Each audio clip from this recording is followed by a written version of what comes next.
It's time to play Spirit Roots. Spirit Roots is a 2D platformer. I, maybe you can call it a collectathon because you do need to collect a lot of things to progress. But let's watch the intro before we get too far into anything else.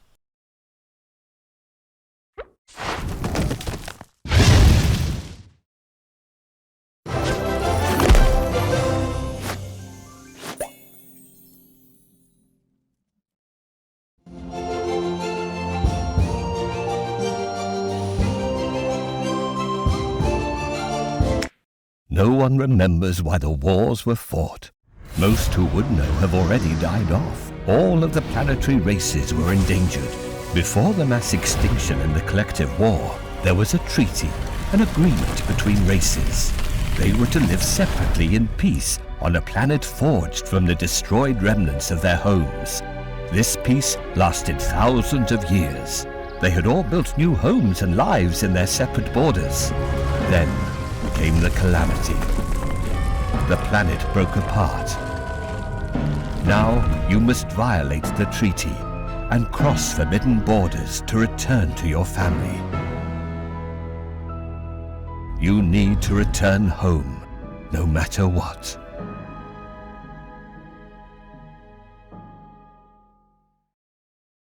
I adore the kind of atmosphere this game has. I don't know what you'd call it. It's sort of like a fairy tale, but it's not. I don't want to call it a fractured fairy tale or dark. It's just the quality is mostly that it's surreal, that it transports you to a world so different from any human world that it's unrecognizable.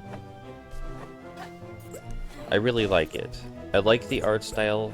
I love the surreal setting. I love the surreal music.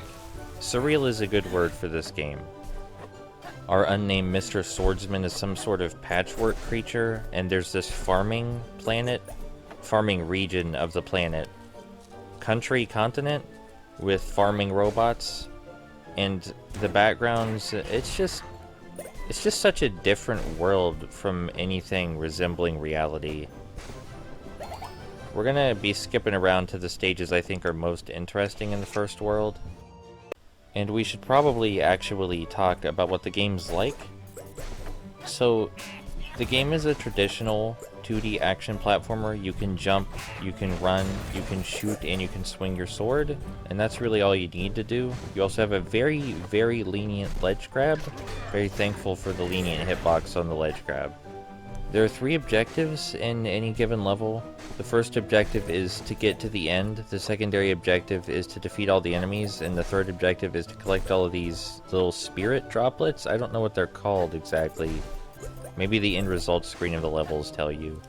But if you complete all 3 objectives, then you get 3 medals, and you need a certain amount of medals in order to progress from one world to the next. So it's sort of about collecting. You really need to explore the levels thoroughly to get all of the spirit droplets. And there are barriers that you can only overcome by collecting things. But I'm not too sure that if you called this a collectathon anyone would agree. Something that's very nice about this game is that even though the sprites are large and detailed and the camera is zoomed in, as of the first 2 worlds, the really zoomed in camera is not causing any problems, which was surprising. But when you look at the art style, you think, you know, they're not gonna just tack a bad game that's hard to play on this art style. They want people to like their game. They put a lot of effort into making it appealing. Or appealing to my tastes, at least. There's nothing dark or foreboding about it. It's just surreal because it's strange. I like the robot scarecrows. I don't know if they're sentient. The other robots are.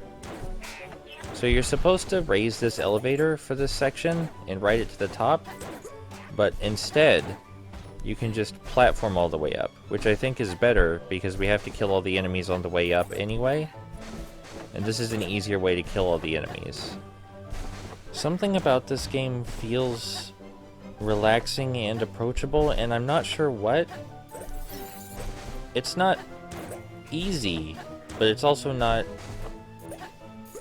frustrating or as difficult as most 2D platformers that I think I've played. It seems like also I've been able to 100% every level on the first attempt so far, but I'm only halfway through the second world. It just seems very approachable. 100%ing the levels doesn't feel like a job or a chore. It just...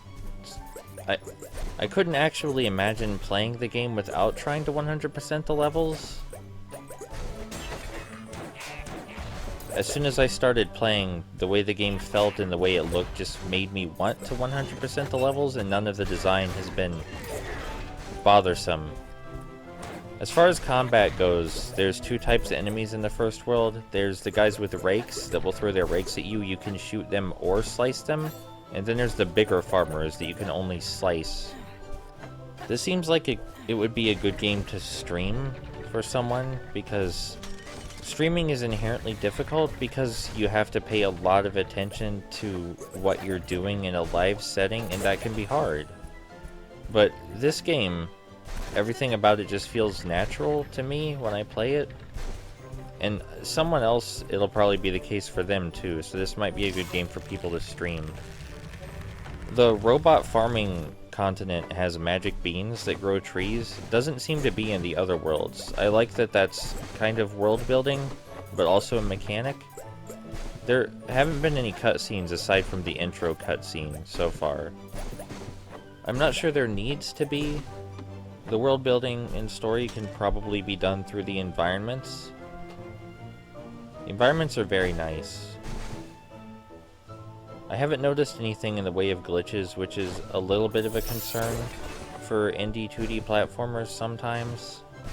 I also don't know if this came out on anything before the Switch, but that doesn't have any bearing on how I feel about it. If this came out on the Ouya exclusively back in 2013 and is just now getting a Switch release, that doesn't matter.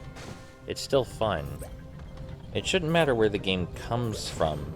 Just, are you having a good time? Or are you having the time you wanted, I guess? That's what matters. Spirit Roots is fun and relaxing to play.